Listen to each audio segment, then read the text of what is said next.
आंतरराष्ट्रीय सहकार्य परस्पर हिताच्या मुद्द्यावर सल्लामसलत आणि समन्वयासाठी ब्रिक्स हे एक मौलिक व्यासपीठ आहे. परराष्ट्र व्यवहार मंत्री डॉक्टर एस जयशंकर. पंतप्रधान नरेंद्र मोदी यांच्या निमंत्रणावरून फ्रान्सचे अध्यक्ष इमॅन्युअल मॅक्रॉन येत्या 17 तारखेपासून 3 दिवसांच्या भारत दौऱ्यावर AI इम्पॅक्ट परिषदेमध्ये होणार सहभागी. इंग्लंड आणि उत्तर आयर्लंडसोबत भारताचा सामाजिक सुरक्षा योगदानाशी संबंधित करार.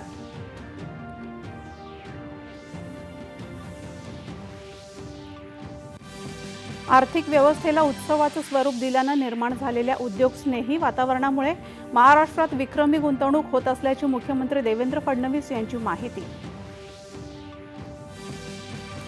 राज्य विधिमंडळाचं अर्थसंकल्पीय अधिवेशन 23 फेब्रुवारी ते 25 मार्च दरम्यान घेण्याचा कामकाज सल्लागार समितीच्या बैठकीत निर्णय.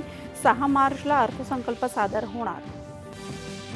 नाबार्डकडून जलसंपदा प्रकल्प पूर्ण करण्यासाठी 15,000 कोटींचं दीर्घ मुदतीचं कर्ज घेण्यासाठी राज्य मंत्रिमंडळ बैठकीत मान्यता. प्रकल्पांच्या वितरण प्रणालीमध्ये होणार सुधारणा.